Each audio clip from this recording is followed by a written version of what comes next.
kembali dengan saya, Sam, teolog Protestan Karismatik di BFM channel ini. Kiranya kasih karunia dan damai sejahtera dari Allah Bapa dan Tuhan kita Yesus Kristus dan persekutuan Roh Kudus menyertai kita sekalian. Pada kesempatan ini saya ingin membagikan sebuah cuplikan video dari channel Verbum Veritatis yang berisi informasi yang sangat berharga sekali dari Dr. Deki Hitnasian Gandas. Dan pasti akan sangat bermanfaat bagi kita semua, khususnya para teolog, akademisi, cendekiawan Kristen, para pendeta dan pelayan Tuhan. Namun sebelumnya saya ingin menjelaskan dulu bahwa teman saya, Dr. Deki Hitnasian Gandas ini adalah seorang akademisi dan teolog dengan keahlian biblika perjanjian baru. Selain itu, Dr. Deki juga merupakan apologet Kristen yang kompeten dan sangat kredibel. Saat ini beliau memegang posisi sebagai ketua Sekolah Tinggi Teologia Huperetes di Batam, setelah sebelumnya ia menduduki posisi Direktur Pasca Sarjana di STT tersebut. Namun yang tidak kalah penting, Dr. Deki ini juga produktif menulis buku-buku yang berkualitas, buku-buku yang sangat baik sesuai dengan bidang keahliannya.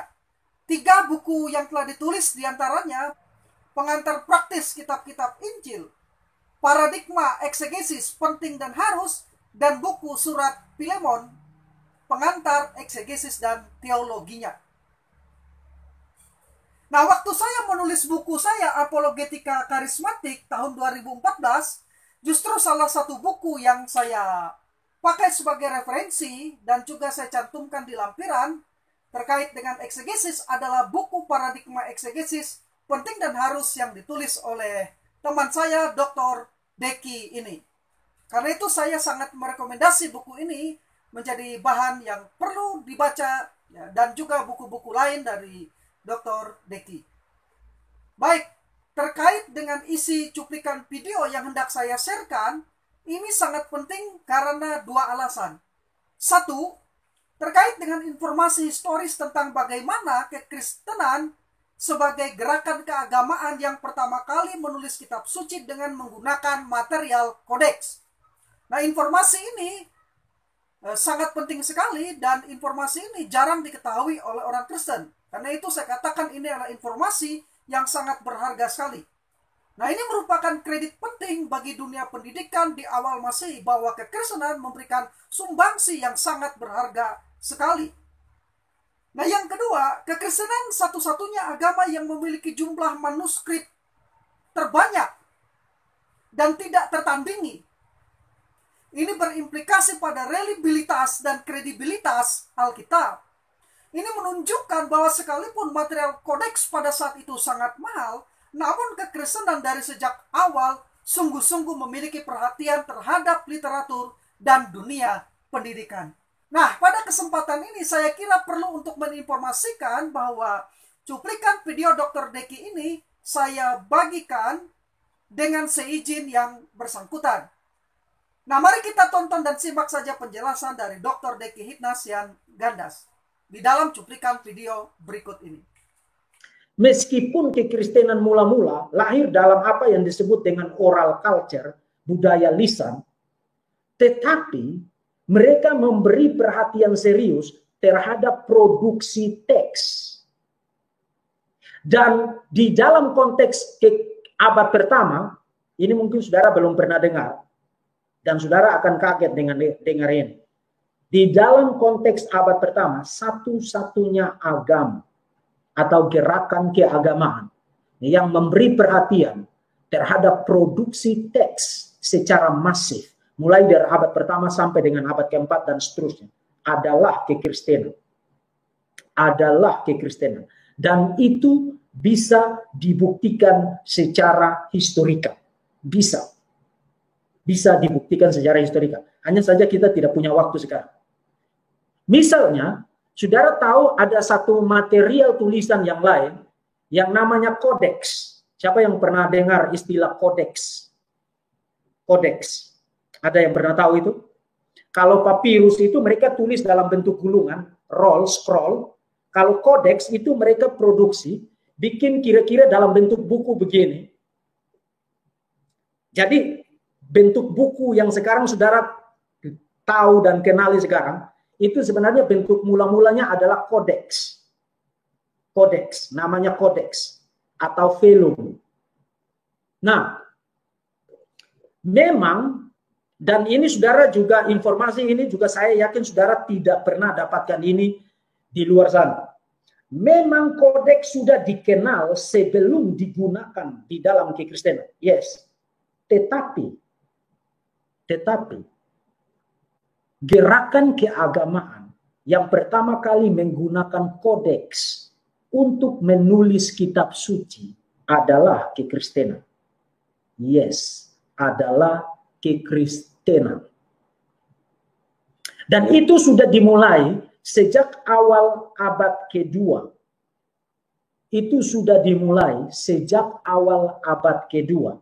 Dan sampai dengan abad keempat, misalnya kita mengenal beberapa kodeks yang sangat penting. Kodeks Sinaiticus, Alexandrinus, dan lain sebagainya. Sampai pada abad keempat dan seterusnya, kodeks itu sudah menjadi material tulisan yang normal untuk digunakan untuk menulis kitab suci. Nah, gerakan yang mana yang pertama kali menggunakan kodeks untuk menulis kitab suci? Kekristenan.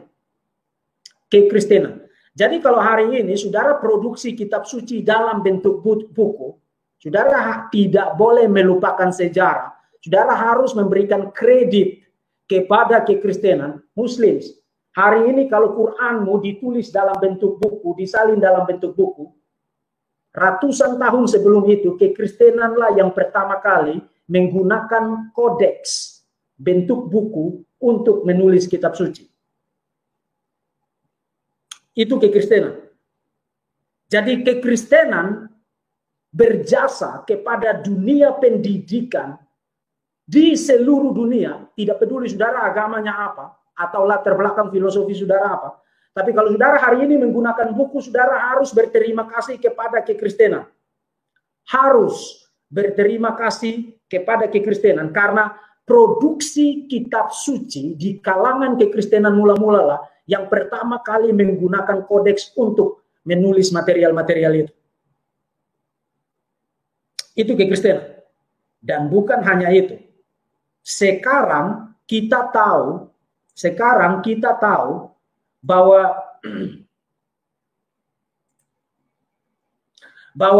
satu-satunya agama dengan jumlah manuskrip terbanyak adalah kekristenan.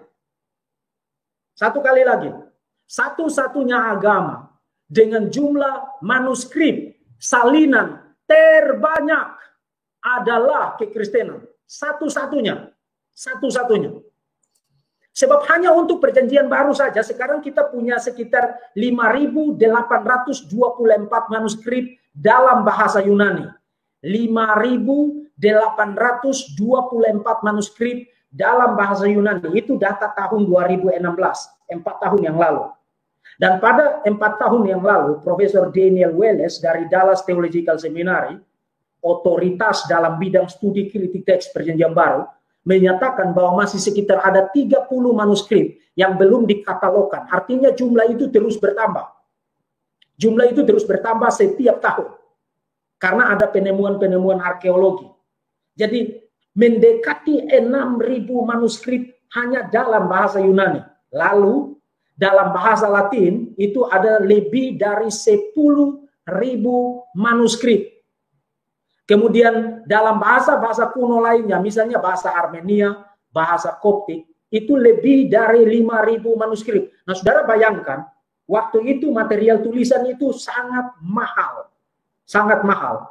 Tapi kekristenan menggunakan seluruh resourcesnya untuk memproduksi teks bacaan untuk dibaca oleh orang-orang Kristen.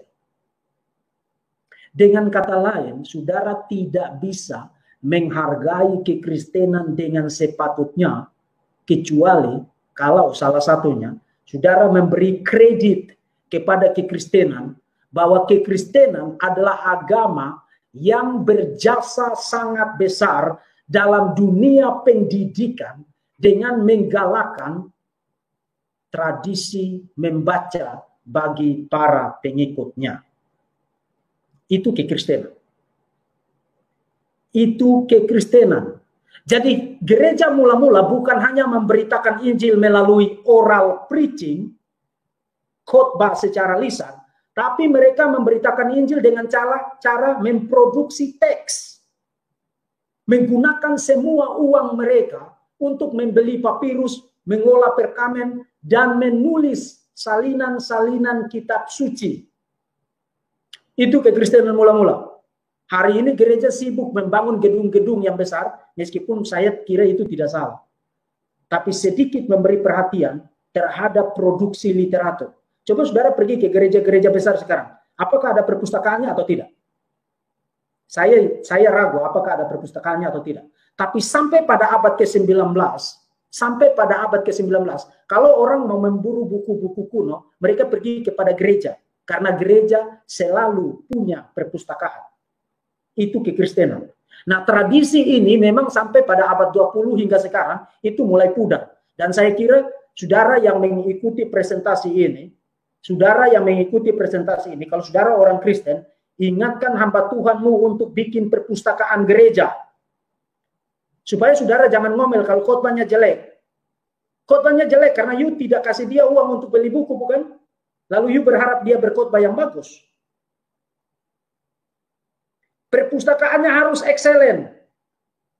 Karena mimbar itu adalah jantung dari sebuah gereja. Bagaimana seorang hamba Tuhan bisa berkhotbah dengan excellent, dengan berkualitas, dengan bermutu baik, kalau beli bukunya hanya alokasi 500.000.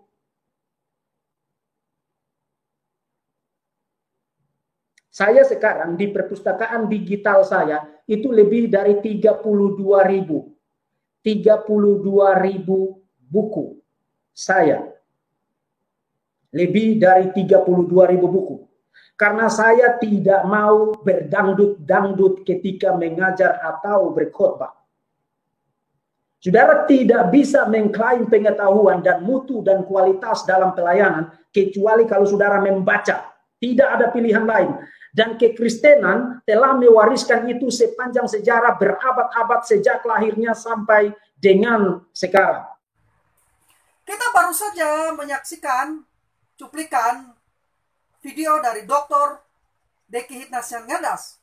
Khusus bagian akhir dari apa yang disampaikan oleh Dr. Deki merupakan saran praktis yang menurut saya sangat-sangat baik agar jemaat dapat mengalokasikan dana untuk mendukung pendeta atau hamba Tuhan di mana mereka bergereja, sehingga dapat memiliki perpustakaan gereja dan melengkapi perpustakaan dengan buku-buku yang berkualitas. Ini merupakan saran yang sangat baik sekali. Dalam hal ini saya sepakat dengan Dr. Deki. Saya sendiri mulai mengoleksi buku-buku berkualitas sejak 20 tahun yang lalu dengan menyisikan uang pribadi saya dan merasakan manfaatnya bagi khotbah-khotbah saya yang saya sampaikan kepada jemaat. Ini sedikit dari gambaran tentang perpustakaan saya yang kecil dan sederhana, tapi sangat bermanfaat.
Saya berharap melalui video yang saya bagikan ini menggugah, menggerakkan jemaat-jemaat di berbagai tempat untuk mulai mendorong dan mendukung pendeta atau gembalanya untuk membangun perpustakaan gereja dan menyokong dana untuk membeli buku-buku berkualitas sebagai bagian dari tugas pastoral. Saya kira itu saja yang bisa saya bagikan pada kesempatan ini. Saya Sam, teolog Protestan karismatik.